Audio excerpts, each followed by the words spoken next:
All glories to the assembled devotees. Thank you very much for coming, and thank you very much for singing. And we're very grateful, very happy to see you all here this evening.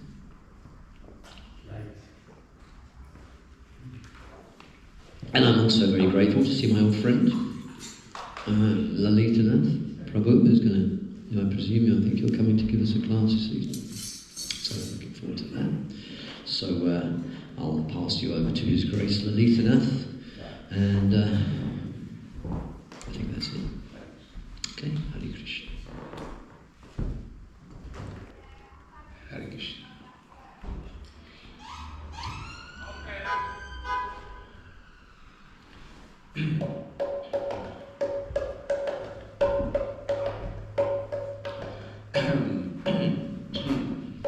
Jaya Radha Madhava Kunya Vihari Radha Madhava Kunya Vihari Jaya Radha Madhava Kunya Vihari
Vasudevaya. Om Namo Bhagavate Vasudevaya.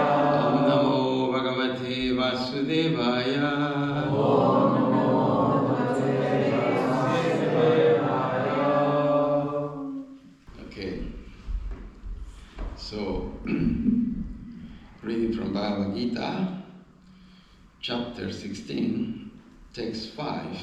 I may read 5 and 6, but we do the Sanskrit together for 5, okay? I read it first so we get an idea of it. Daivi Sampad Vimokshaya Nivandhaya Surimata Mashucha Sampadam Daivim Avijato Sibandava.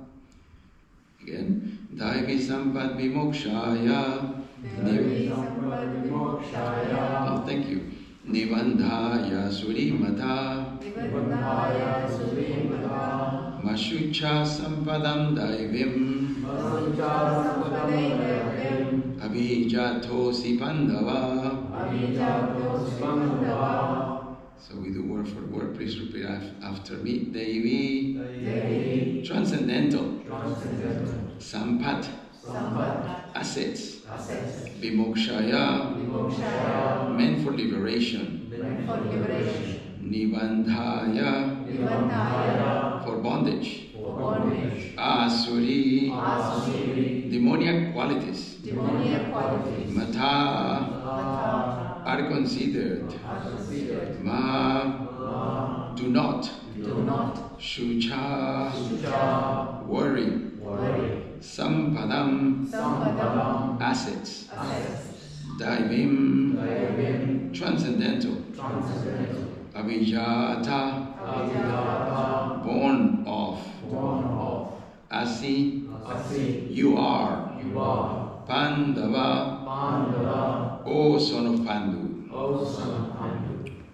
So I read the English. It says the transcendental qualities are conducive to liberation, whereas the demoniac qualities make for bondage.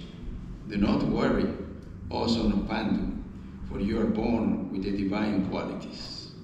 Please repeat after me. The transcendental qualities are conducive to liberation, whereas the demoniac qualities make for bondage.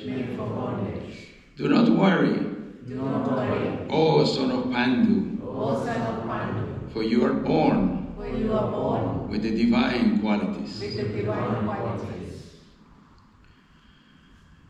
Purport by His Divine Grace Srila Prabhupada.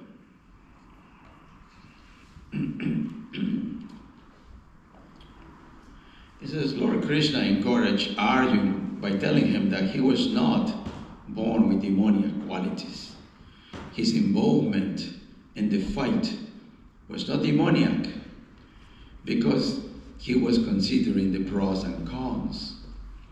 He was considering whether respectable persons such as Bhishma and Drona should be killed or not. So he was not acting under the influence of anger, false prestige, or harshness. Therefore, he was not of the quality of the demons. For a Kshatriya, a military man, shooting arrows at the enemy is considered transcendental, and refraining from such a duty is demoniac. Therefore, there was no cause for Arjuna to lament. Anyone who performs the regulative principles of the different orders of life is transcendentally situated. To give a bit more context, I'm just going to read the next verse too. Dvau bhuta sargao lokesmin daiva ashura evacha daivo vishtara saprokta ashuram partame shrinu. Also, Noprita, in this world there are two kinds of created beings. One is called divine and the other demoniac. I've explained the divine qualities. Now here, the demoniac. Purport by His Divine Grace Srila Prabhupada. Lord Krishna, having assured Arjuna that he was born with divine qualities, is now describing the demoniac way. The conditioned living entities are divided into two classes in this world. Those who are born with divine qualities follow a regulated life. That is to say, they abide by the injunctions in scriptures and by the authorities. One should perform duties in the light of authoritative scripture. This mentality is called divine. One who does not follow the regulative principles as they are laid down in the scriptures and who acts according to his whims is called demoniac. There is no other criterion but obedience to the regulative principles of the scriptures. It is mentioned in the Vedic literature that both demigods and demons are born of the Prajapati. The only difference is that one class obeys the Vedic injunctions and the other does not.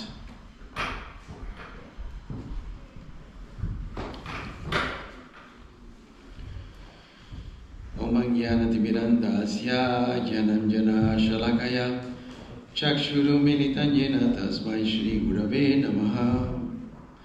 I was born in the darkest ignorance, and my spiritual master opened my eyes with the torch of knowledge.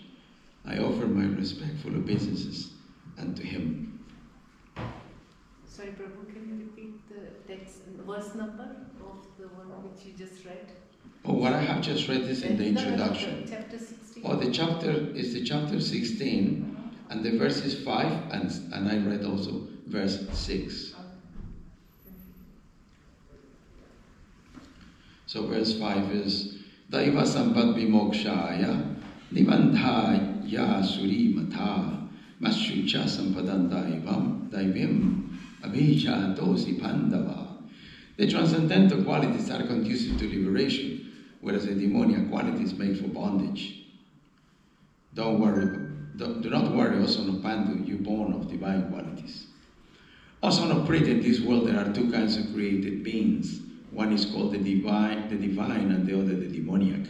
I explained the divine qualities, now here the demoniac. So, Hare Krishna, everybody. Thank you very much for coming. And today we're dealing with these divine qualities, divine and demoniac qualities. This chapter makes the issue is to divide the living entities. Sometimes I was actually coming in the train, and I was sitting next to a gentleman, and he had beads in his hands. And I said, "Oh, you have beads? I also have beads." So I showed him my beads. And he was a Muslim. And I said, "You Muslim?" "Yes, I am Hindu." I said, "Oh, but we both chant in the name of God." "Yes, yes."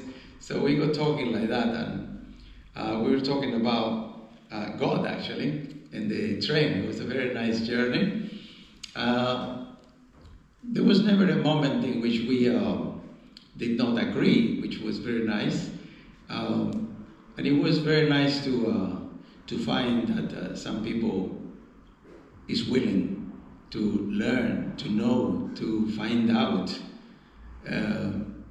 what is right and what is wrong. Because I think at this moment in time, it's becoming harder and harder to differentiate between what is right and what is wrong. And it's becoming practically a normal thing to like, oh, whatever, like, hey, you know, like it doesn't matter. Like if there's no end result, as if there's no reaction.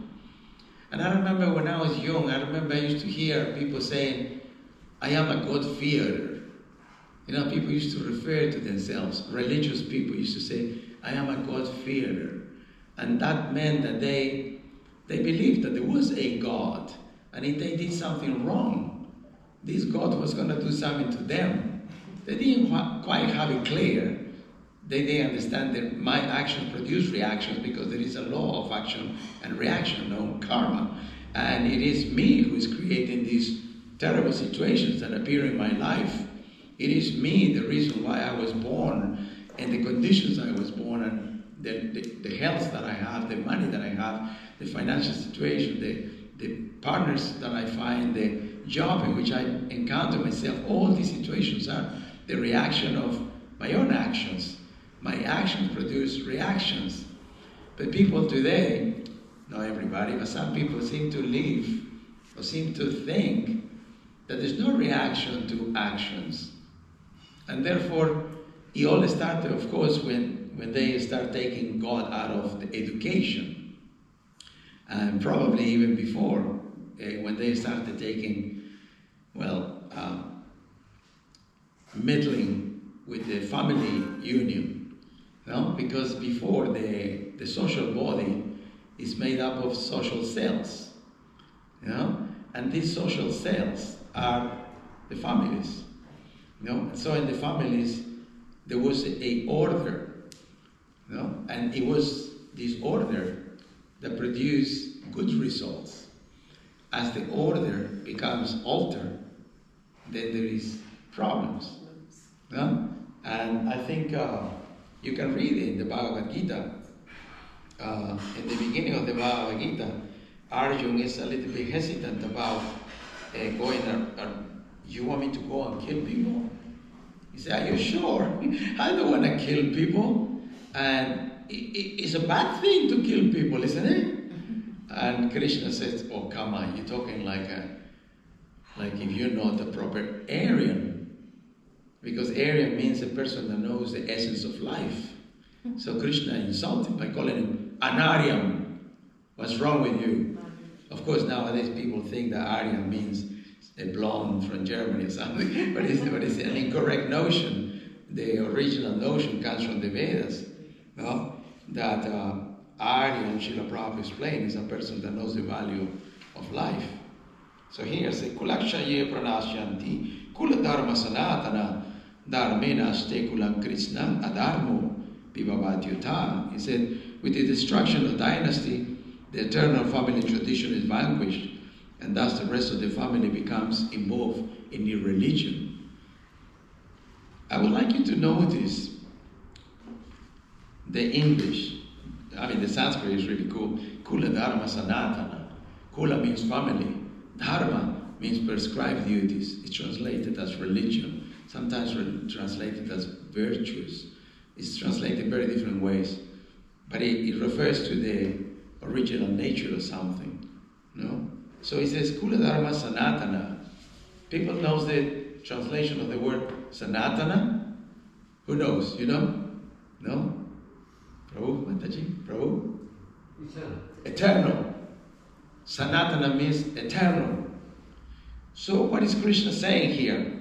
And I'm saying this because today people say, oh no, this man, woman, now man can be woman, woman can be man, and donkey can be cat, cat can be, it's all sorts. But it doesn't say that here, here it says Kula Dharma Sanatana, that the prescribed duties for the family, Kula, family, Dharma, prescribed duties, are eternal. So the roles in the family are eternal. And in the past, everybody knew I'm a man. I had to work for my wife and my kids. I cannot get a job. I need a job because I had to work for my wife. My kids, they're going to starve. What's the Sanskrit word for husband? Anybody? No? People use this pati. Pati. When I was in the train, I also met a Hindu gentleman. He was sitting opposite me. And I asked him about a verse. I said, can you help me with it? He said, I don't believe in God, he said. I said, it's all right, but please help me with the Sanskrit. I said, what this verse means, Bhartri Varsanam. He said, Bhartri don't means husband, he said.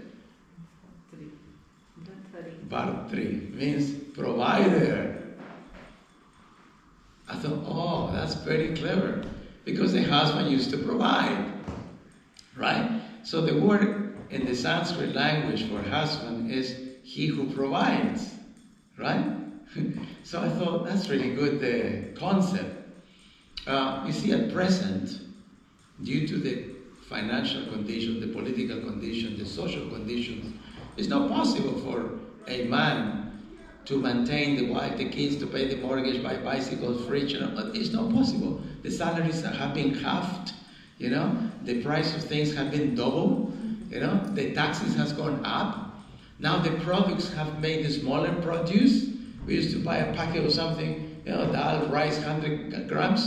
Now they make 80 grams. It was a pound. Now it's £1.75. So they have double the price and half the amount. So you can see how it's become very difficult for a man now to maintain his wife and his kids and the house. So now the wife has to also go and work, right? She has to go and get a job and have a salary, and with the salary of the two of them, then they can manage to get themselves into debt and pay for a house for the next 25 years, if they don't have debt from university, where they went for 6 years and ended up with £30,000 debt each.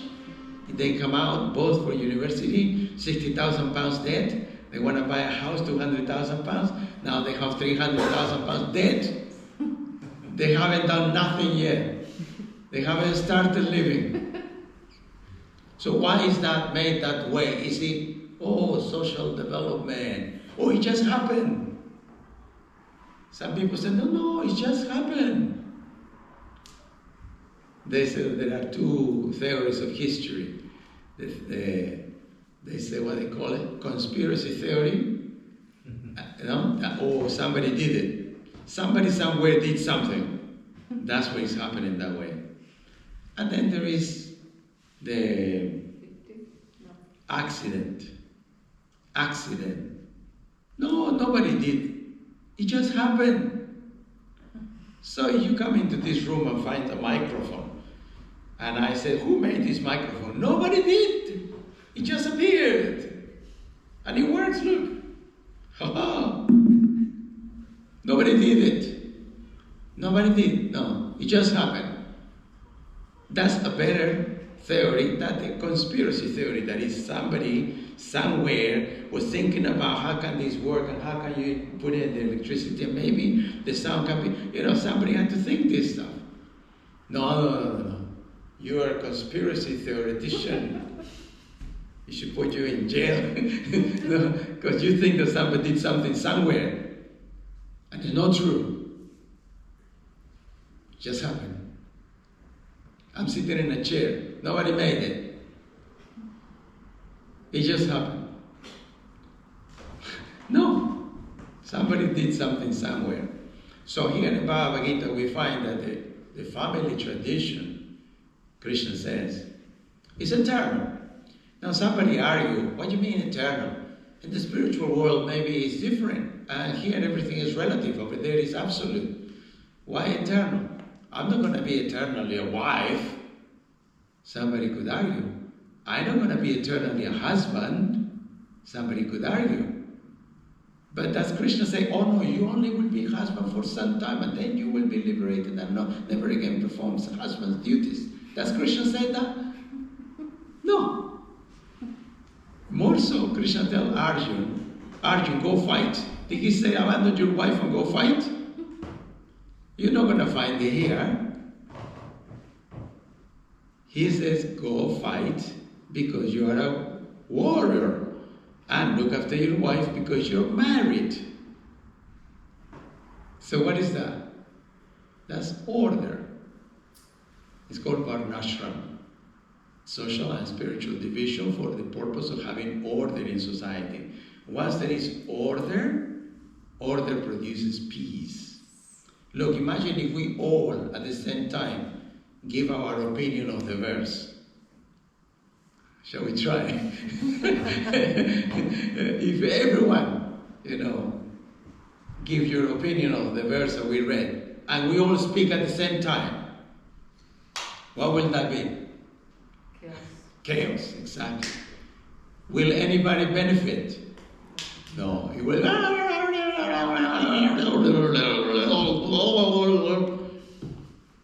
Nobody will learn anything. And then we will all come out, go home happy that I gave my 50p. We will all be happy. Yeah, I told him. Everybody else did, but I told them. So chaos doesn't make for neither happiness or progress. Order makes for peace. Like for instance, this is going on. Prabhu was doing the Kirtan. We were not all singing.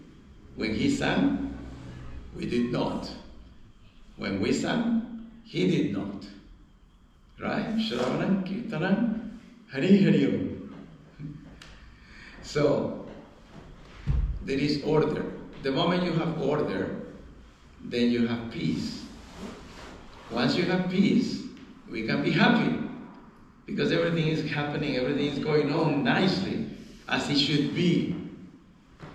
Order, peace, happiness. Once we're all happy, we can then think, okay, we're happy. What else? Right? Let's say I'm well dressed, I have a house, I have eaten, had a good shave, whatever, right? You don't. But so once we have the basic necessities fulfilled, then we can go for the higher necessities. Then we can start thinking, I wonder if there is more to life, more to eating, sleeping, and mating and defending. No? Because my dog also eats and sleeps and mates and defends himself. If I go, oi, he runs off and hides. If somebody attacks us, we also go and hide. So, it is no more to life but eating, sleeping, mating, and defending. Then we're not different from a camel or a chicken.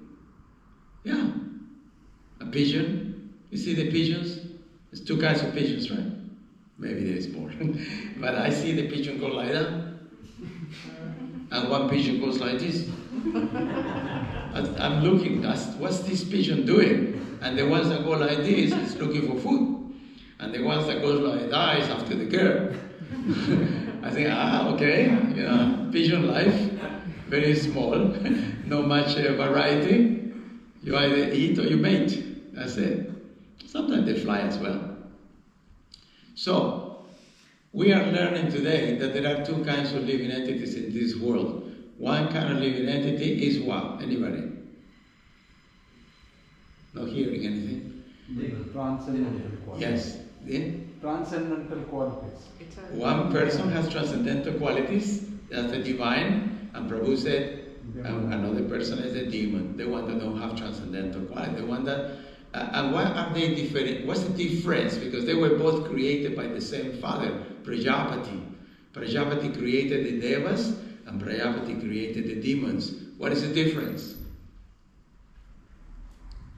Their thought process. Actions. Yeah, we close. Let's see.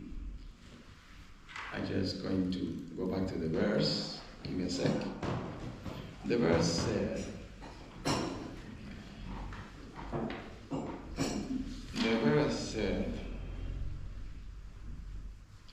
there is no other criterion but obedience to the regulative principles of Scripture. The mentality of following the injunctions of the Scripture is called divine, and one who does not follow the regulative principles as laid down in the Scriptures is called demoniac. So divine and demoniac people are different by whether they follow the injunctions of the Scripture or whether they do not follow the injunctions of the Scriptures. Of course, it'll be important, it'll be good to know what the injunctions of the Scriptures are, so we know if we've been acting as devas or we are acting as demons. And now it's not easy to figure out. As I was reading here, Krishna said that the family system is eternal. But we don't observe this system. So is Krishna obsolete?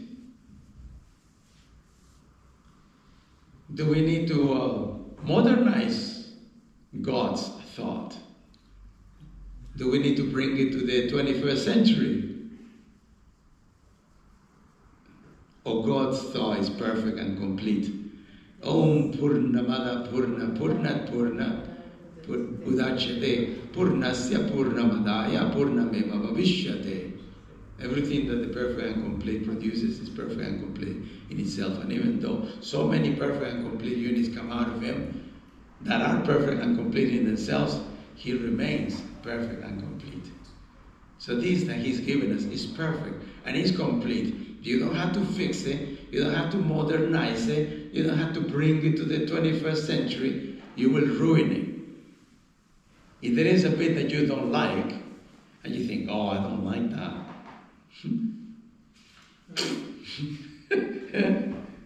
Is that a good thing or a bad thing?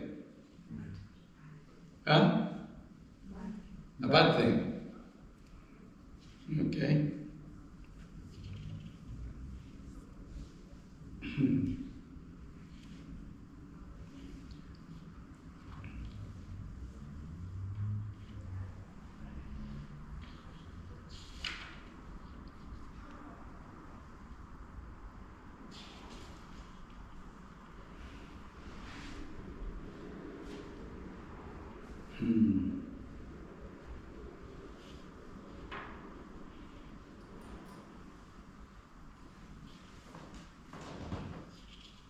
Any questions, any doubts so far? Any complaint? Any contribution? He says, Pravritincha nivritincha yanana vidurasura na shochan na pichacharo na satyam teshu vidyate. Those who are demoniac do not know what is to be done and what is not to be done. Neither cleanliness, nor proper behavior, nor truth is found in them. Purport by His Divine Grace Srila Prabhupada. In every civilized society, there is some set of scriptural rules and regulations which is followed from the beginning, especially amongst the Aryans, those who adopt Vedic civilization and who are known as the most advanced civilized people. Those who do not follow the scriptural injunctions are supposed to be demons. Therefore, it is stated here that the demons do not know the scriptural rules, nor do they have inclination to follow. I think that is an important issue. Because sometimes people know what's right and what's wrong, but they don't like doing it. So that makes us a demon. Of course, we're not, I'm a bit of a demon, because we all have a bit of a deva and a bit of a demon. Because in Satya Yuga, everybody was like a deva. And then came, Krita Yuga, and then the demons were coming from another universes, and then came Dwapara Yuga. The demons were born on planet Earth, and they were fighting Pandavas and Kauravas. And in Kali Yuga, the demon and the Deva is born in the same body. So we all have a bit of Deva and a bit of demon. So we could act right, or we could act wrong, but thanks to the mercy of Krishna, sends a spiritual master, and by the mercy of the spiritual master, Brahmanda Brahmite Kono Bhagyavan Jeev Guru Krishna Prasade Pai Bhakti Lata Beach. We receive the seed of Bhakti by the mercy of Krishna, who gave us the intelligence to surrender to a Guru. And the Guru gives us knowledge how to go to Krishna. So, he says here, the demons are not clean, external or internally. One should keep the body clean by bathing, brushing, shaving, changing clothes.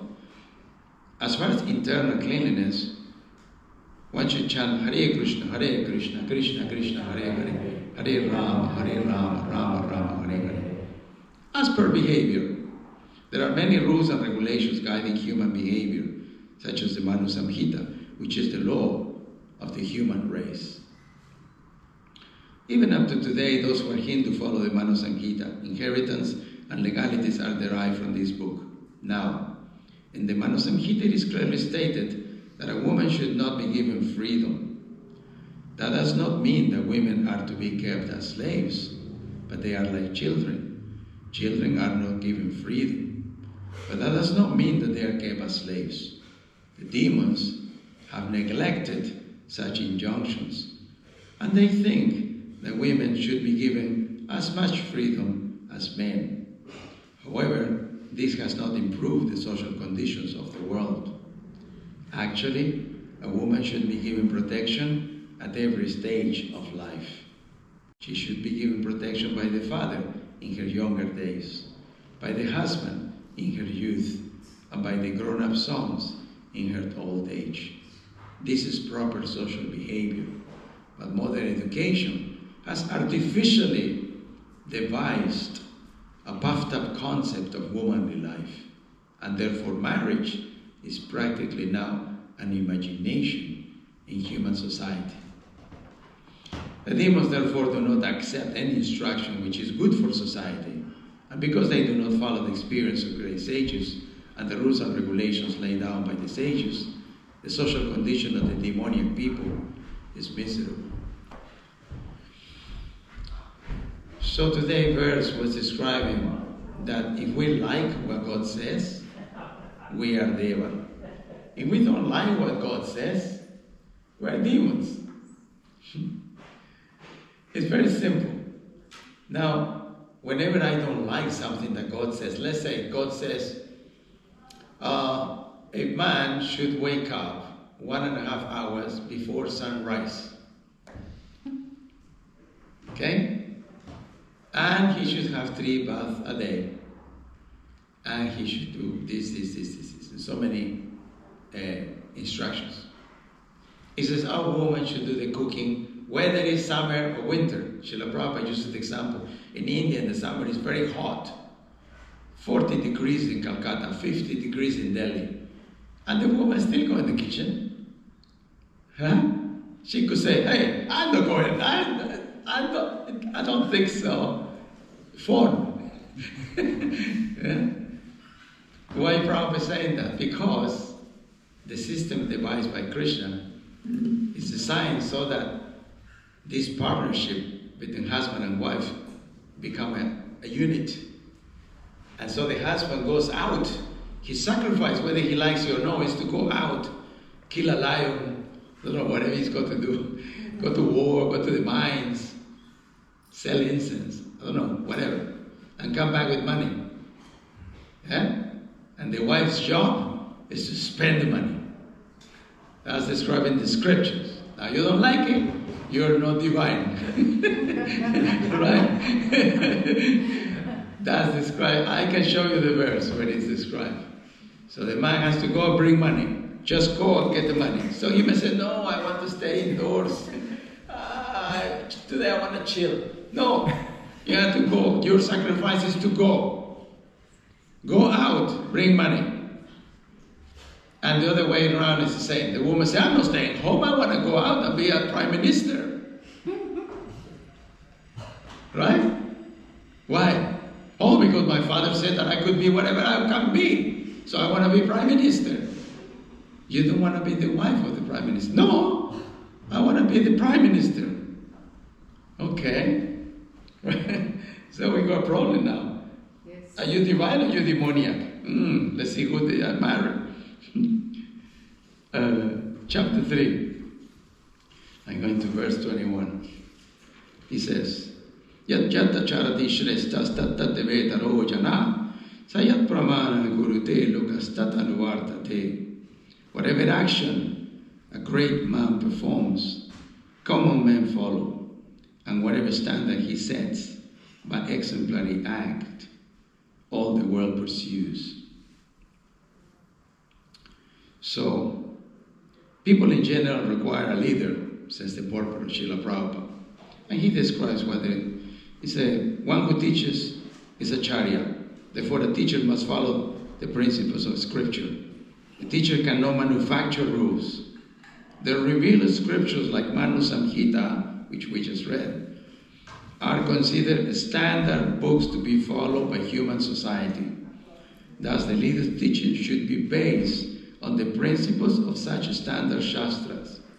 The Srimad Bhagavatam also affirms we should follow in the footsteps of great devotees. The king, the father, and the school teacher are considered the natural leaders of the innocent people. So who are the partners of these three leaders? How do you say king in Sanskrit? In Hindi? Raja.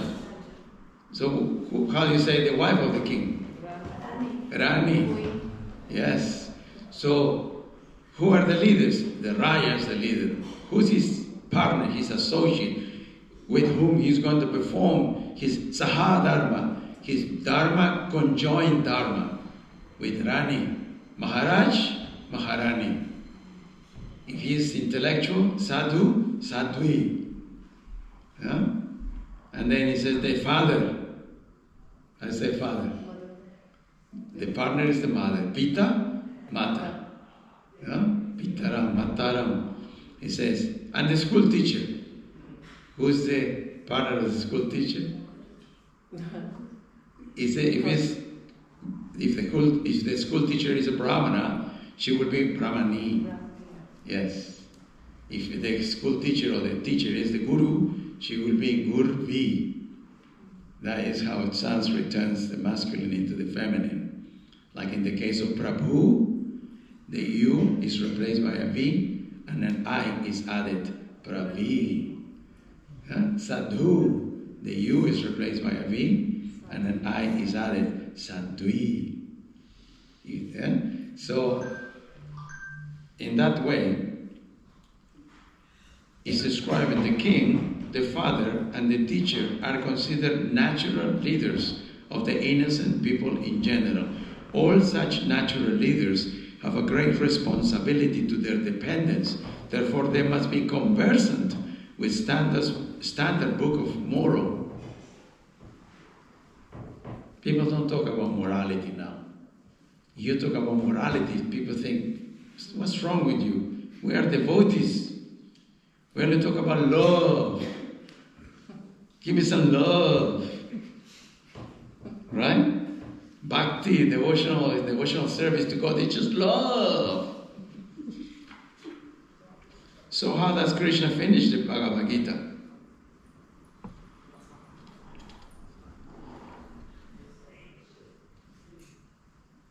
Let's see.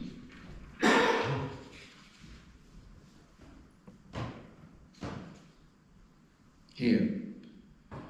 Yatra Yogeshwara Krishno Yatra Partho Danurdhara Tatra Shrir Bijayo Butir Dhruva Nitir. Remember that word. Matir Mama. Wherever there is Krishna, the master of all mystics, wherever there is Arjun, the supreme archer, there will also certainly be opulence, victory, extraordinary power, and morality. So if there is immorality amongst us, Krishna is not there. Because Krishna is, wherever it is Krishna, you will find morality. You cannot have immoral actions, immoral activities, immoral behavior. You cannot behave in an immoral manner and think, I'm a Vaishnava, I'm a devotee. He says there, wherever there is Krishna, there will be morality. That is my opinion. Now we know the difference between devas and demons. Thank you very much. Questions? Doubts? Complaints? No complaints? Comment? No? Please. I'm thinking about the divine and demonic nature within each of us. I presume that is controlled by the modes, the gunas, right? The control of the gunas. Yes. So in previous ages, there was this influence of ignorance wasn't there. No. Sattva guna, for example, it was always aspect. So this divine and demonic nature isn't really like you have two natures. It's one nature, but it's how it's affected. Yes, you could say that. Well, the modes of nature, this is described, well, it's described in Bhagavad Gita, in the chapter 14, chapter 7 as well. You go Sattva Guna, Raya Guna, and Tamaguna. Sattva Guna is the way in which we get enlightened. Because Sattva Guna means you like the answers to questions. And, Raya Guna is translated as passion, action. I love, I hate, I love, I hate, I love, I hate. And tamaguna, tama, darkness, obscure. Krishna is uttama, beyond tama, no tama in Krishna. Whenever there is Krishna, Surya Sama is like the sun. Krishna Surya Sama. So tama, darkness, obscurity. So when Krishna creates the male form and the female form, this is explained in the Brahma Vaivarta Purana by Tulasi Maharani. Tulasi Maharani was describing the nature of the male and the female form. And she said, well, the nature is like this, like this, like this, like that. And then Sankachuda, her husband, to be, said, wait a minute, that's not completely correct. He described that the male form has Sattva Guna, Raya Guna, and Tama Guna, and the female form has Raya Guna and Tama Guna. Therefore, Prabhupada says that it is the duty of the husband to elevate himself to Sattva Guna so he can direct his wife, who is in Rayas and Tamas, and that makes a perfect unit. And they can both go to the spiritual world together.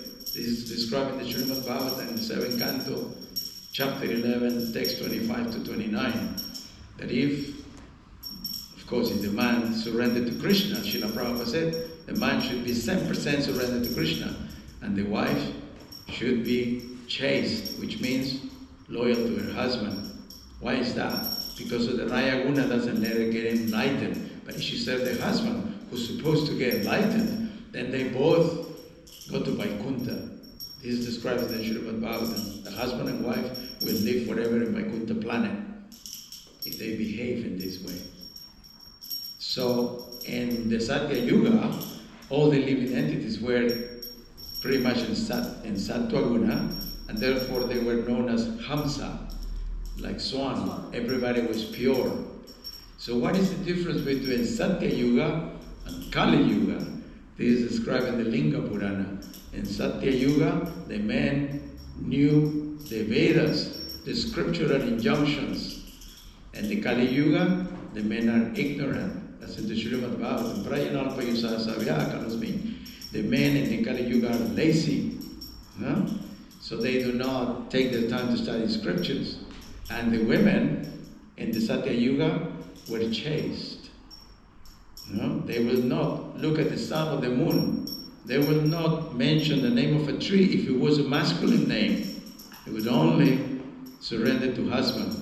Bharta Deva Guru Varta Dharma Tirtha Vrata Nicha Tasmat Sarva Parityaya Patimekam Samarchaya. Bharta Deva, my husband is God. Bharta Deva Guru Varta, my husband is Guru. My husband is Dharma, my religious principles is my husband. My husband is Tirtha, my husband is Vrata.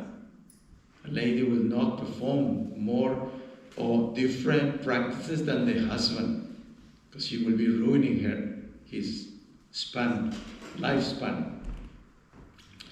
So, Satbad, Tasmat, therefore, Sarva Paritaya, abandon everything. Pati Mekam, and only husband. Samarchaya, worship.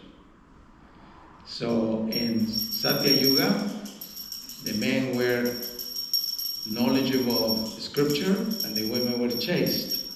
In Kali Yuga, the men are ignorant of scripture and the women are independent. It's this independence that is creating chaos that we have. It is explained that this independence produces the facility of doing bad things. But amongst the bad things that are mentioned is the mixture of castes. And it is described here in Bhagavad Gita that what that produces is people that don't want to observe Pinda. It's written in the Bhagavad Gita.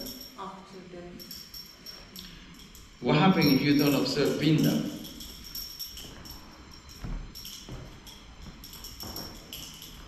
Well, if your parents have gone to hell, because they did something wrong. The only person that can save them is the son who goes to the Ganga and throw the ashes and do Shraddha ceremony, and then the parent is rescued from hell. But the son rescued the father. But the mother goes wherever the father goes because she's chaste and therefore she follows the husband. So the moment the husband is rescued, the mother is rescued. And that's how it works. It is described here.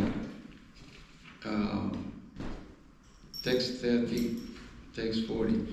When the population increase causes hellish life, the ancestors of those families fall down. So your father, your grandfather, your great-grandfather, because the performance for offering them food and water, in the Sanskrit is patanti pitaro hiesham lupta pindo daka kriya. Pinda is called, are entirely stopped.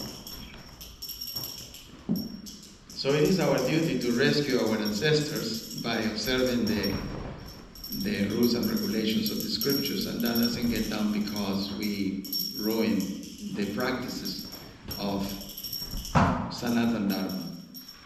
So Sanatan Dharma is called Sanatan because you cannot alter it. It should remain as it is. Hence Srila Prabhupada called Bhagavad Gita as I think, no. Bhagavad Gita as I can, no.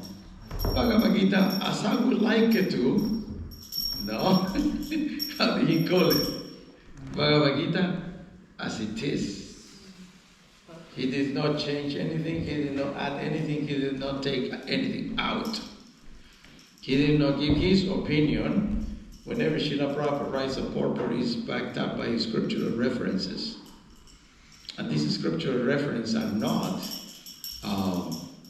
without, let's say, debate. People have debated these issues, and therefore what we are receiving are conclusions. This is described by the commentator of the Manusmriti. It's called Medatiti. Medatiti describes that the principles given by Manu, we observe them because they are conclusions. But only people that live by precept can accept them. What does that mean? People that is religious. You read, Krishna says that I should only eat vegetarian food, so I only eat vegetarian food. That's people that want to live by precept. And he says that if anybody wants to know how did we arrive at these conclusions, you have to go to the previous Mimamsa, because this is known as Uttara Mimamsa, the Mimamsa that came afterwards. A Mimamsa is a treatise. So Krishna consciousness, Srila Prabhupada told us, is Uttara Mimamsa. This is the Mimamsa that came afterwards. So where is the Mimamsa that was prior to this one? That's called Purva Mimamsa. So the Purva Mimamsa, all the discussions take place there. And all the obstacles and obstructions and arguments and the fights and the debates are in the Purva Mimamsa. And then we have received the conclusions. We are fortunate that we don't have to argue about it. It's being already debated and argued and fought against and defeated. The arguments against this philosophy have been defeated by great saints. So we're receiving pure knowledge, perfect and complete. Sorry, I went a little bit further from the question was when I was at the Yuga and Kali Yuga. That's, I think it got responded, yeah. That's the difference between the two ages, yes. So thank you very much, everybody. And please keep on coming, keep on reading scripture and keep on chanting. Because after all the scriptural reference and Vedic knowledge is for this particular end, which is chant the name of God, which is the Yuga Dharma, the Dharma for this era. And by chanting the name of God, our heart becomes cleansed. Then we can understand what we are supposed to do. No? Then we will feel like approaching spiritual master, because we are repentant. We understand I'm not a nice guy. I don't like doing spiritual things, so I should stop that because it's bad for me. I'm gonna do good things. Thank you very much. Hare Krishna. Hare Krishna.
Ananta Koti Vaishnava Vrinda Ki, Acharya Srila Haridas Thakur Ki, Premsi Gausi Guru Suchaitanya Prabhu Nityananda Sri Advaita Gadadhar Srivasari Gaura Bhakta Vrinda Ki, Acharya Srila Haridas Thakur Ki, Vrindavan Dham Ki, Mathura Dham Ki, Mayapur Dham Ki, Janapuri Dham Ki, Gangamai Ki, Yamunamai Ki, Jai, Samaveta Bhakta Vrinda Ki. All glories to assemble devotees, all glories to assemble devotees, all glories to assemble devotees, all glories to Sri Sri Guru and Sri Gauranga.